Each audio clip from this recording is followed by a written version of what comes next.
Akyem da eye kura ewo epoye mantamo na sakro yimu no wo subontin bi da ho a wo frɛ no sɛ Birim no so nipa ya wo twa sɛ subontin no ekɔ na gya ne nanafo no ya na won hyɛ life jacket no bi a sɛ ba sɛ obi to nsuo no mu a ebetumi agye ne nkwa na so odonfo bi aye adom akɔ akɔkyɛ won bi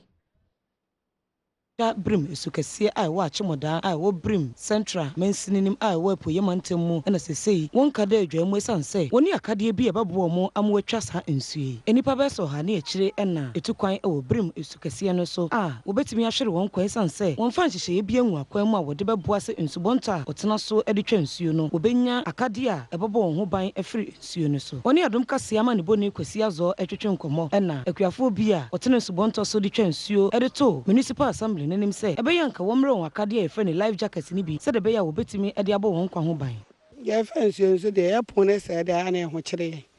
nti we obi adom no de pon abeto so so kra pon ana mo ha nti nsuo ni yiri a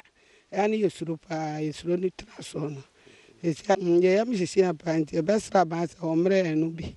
na yete so a na sɛ bibi si a ye ho ankwa kyere. Oh well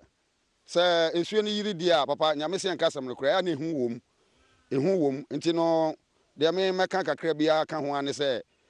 ehu wom o ehu ni mo ni nyina ko wiewie sɛ council for de omo de abai ombo man life jacket ama sɛ bibini a na yetimi ase before sɛ won sa beka nipa no na de sɛ owo nsuo nani a onko fom na wetimi ase vu nipa no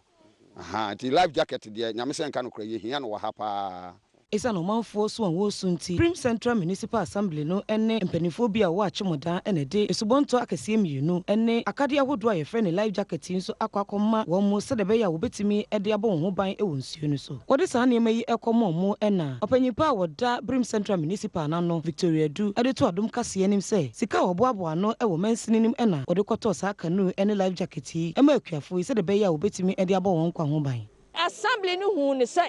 de bonto a na da so no na asai ebe ya afi ne akire ni wa mako ho a ya ne assembly members ne assembly no hu ni sɛ ehia eti bibia ye bia no eye ye IGF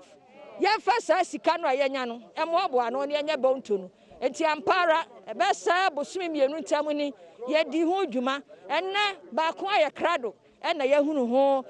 sankyerani ba ko akaso egusu aye enti enya ba ko Alexander Kwasi akwa enso na ye onipa a wogina mudi ama MPP amanyoko no samarahye bedwani ewo Akyem Oda abato mpesua so no nso ede life jacket edu ekoka edunum a assembly no ato amaomo ema ne ye aduonunum se de be ya won so ebetimi de abon won ho ban odema won mu wie ye no ne Adom Kasee etwetwe nkomo ede nsema hodo bi etudwa enti ene nyame adaroma mpanimfo eye Akyem Oda citizens a meka ho de life jackets ni 15 ana me so me de edu a yato ya brandi ya de ba ma o manfo na wo mo a omutwa nsuo no sabe kodo papa no mutim nanso bibia timisi enti utwa na so hye life jacket na atoye nkyem bi etowa na kyerɛ sɛ wanya uti adidim